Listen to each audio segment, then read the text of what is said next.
Bismillahirrahmanirrahim. Assalamualaikum warahmatullahi wabarakatuh. Perkenalkan, nama saya Nurah Hidayat dari kelas FM 18B dengan NIM 1057211222018. Pada kesempatan kali ini, saya akan menjelaskan mengenai manajemen risiko. Manajemen risiko berperan penting untuk menghindari risiko yang terjadi dalam sebuah perusahaan. Risiko diartikan sebagai akibat yang kurang menyenangkan dari suatu tindakan. Risiko menjadi kata yang tidak asing di telinga dan memiliki konotasi negatif. Contohnya, jika kita mempunyai sebuah bisnis namun karyawan-karyawannya tidak jujur dan suka mencuri, maka ada risiko di bisnis akan rugi atau kejadian yang tidak menyenangkan. Adapun pengertian dari manajemen risiko menurut Irham Fahmi mendefinisikan bahwa manajemen risiko sebagai suatu bidang ilmu yang membahas tentang bagaimana suatu organisasi atau perusahaan menerapkan ukuran dalam memecahkan berbagai permasalahan yang ada dengan menempatkan berbagai pendekatan manajemen secara komprehensif dan sistematis. Adapun manfaat yang akan didapatkan oleh suatu perusahaan apabila menerapkan manajemen risiko, yaitu pertama, menjamin pencapaian tujuan. Keberhasilan suatu perusahaan ditentukan oleh kemampuan manajemen menggunakan berbagai sumber daya yang ada untuk mencapai tujuan perusahaan. Perusahaan bisa berhasil jika memiliki tujuan yang baik untuk dicapai. Perusahaan yang memiliki manajemen risiko yang baik akan lebih mudah jalannya untuk mencapai tujuan dibandingkan dengan perusahaan yang tidak memiliki manajemen risiko yang baik. Kedua, meminimalkan kemungkinan bangkrut. Semua perusahaan memiliki kemungkinan bangkrut atau gulung tikar. Risiko bangkrut bisa menimpa siapa saja dan kapan saja. Tidak ada yang bisa menjamin bahwa sebuah perusahaan tidak akan bangkrut. Perusahaan yang menerapkan manajemen risiko dengan baik akan sanggup menangani berbagai kemungkinan yang merugikan yang akan terjadi pada perusahaannya. Hal ini bisa meminimalkan kemungkinan kerugian dan eksistensi perusahaan bisa dipertahankan. Dan yang ketiga, meningkatkan keuntungan perusahaan. Manajemen risiko yang baik dan teratur tentu dapat meningkatkan keuntungan perusahaan. Salah satu manfaat dari manajemen risiko adalah dapat memperkecil kerugian sehingga keuntungan yang akan diperoleh semakin besar. Dan yang keempat yaitu memberikan keamanan pekerjaan. Manajer harus memiliki kemampuan memahami, menganalisa, dan menangani risiko. Manajer yang dapat menangani risiko dengan baik dapat membantu menyelamatkan perusahaan.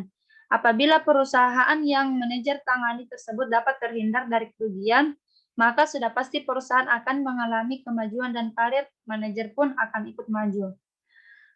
Adapun tujuan dari manajemen risiko yaitu untuk menjamin bahwa suatu perusahaan atau organisasi dapat memahami, mengukur, serta memonitor berbagai macam risiko yang terjadi dan juga memastikan kebijakan-kebijakan yang telah dibuat dan mengendalikan berbagai macam risiko yang ada. Agar pelaksanaan bisa berjalan dengan lancar, maka perlu adanya dukungan dalam menyusun kebijakan dan pedoman manajemen risiko sesuai dengan perusahaan. Adapun prinsip-prinsip manajemen risiko yaitu pertama, perumusan tujuan. Kejelasan visi dan misi perusahaan menjadi pedoman untuk menentukan langkah-langkah rasional dan strategi yang harus ditempuh. Salah satunya yaitu tujuan yang hendak dicapai dalam pengelolaan risiko perusahaan serta melalui langkah-langkah antisipasi risiko secara umum yang bertujuan untuk menghindari segala bentuk pemborosan. Yang kedua yaitu kesatuan arah. Dalam menjalankan suatu kegiatan dalam perusahaan, maka harus mempunyai tujuan yang sama dengan yang diarahkan oleh pemimpin. Dalam buku prinsip-prinsip manajemen dikatakan bahwa seorang karyawan yang bekerja di salah satu bagian hanya menerima instruksi mengenai kegiatan tertentu dari seorang kepala bagian yang menjadi atasannya. Yang ketiga, pembagian kerja dan pendelegasian wewenang. Pembagian kerja dan pendelegasian wewenang dalam sebuah perusahaan perlu dilakukan sehingga setiap unit mengetahui secara jelas wewenang dan tanggung jawab yang dibinanya. Tujuan dan dari pendelegasian wewenang adalah untuk mencapai hasil akhir yang memaksimalkan sesuai yang diinginkan dengan mendelegasikan sebagian tugasnya pada bawahan. Dan yang keempat yaitu koordinasi. Koordinasi merupakan salah satu fungsi manajemen atau proses pengintegrasian, sinkronisasi, serta penyederhanaan pelaksanaan tugas yang terpisah-pisah secara terus-menerus untuk mencapai tujuan secara efektif dan efisien. Dan yang kelima yaitu pengawasan. Dengan adanya prinsip pengawasan, maka dapat diketahui tentang hasil yang telah dicapai. Pengawasan dapat berfungsi untuk mengukur seberapa jauh hasil yang telah dicapai sesuai dengan apa yang direncanakan. Pengawasan harus dilakukan guna menghindari penyalahgunaan wewenang.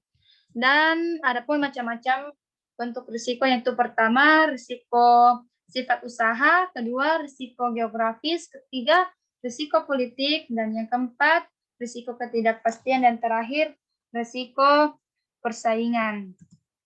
Dan ada pun langkah-langkah dari manajemen risiko, yaitu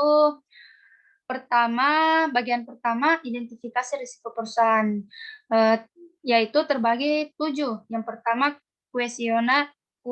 kuesioner analisis risiko, kedua, metode laporan keuangan, ketiga, metode peta aliran, 4, metode inspeksi langsung di tempat, kelima, mengadakan interaksi dengan pihak luar, keenam, mencatat statistik dari kerugian masa lalu, dan yang terakhir, analisis lingkungan. Dan bagian kedua yaitu mengukur risiko.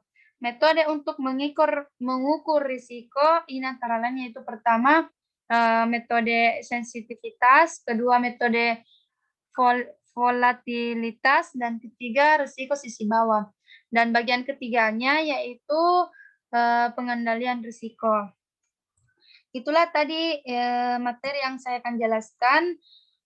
Bila ada kurangnya mohon dimaafkan. Sekian dan terima kasih. Assalamualaikum warahmatullahi wabarakatuh.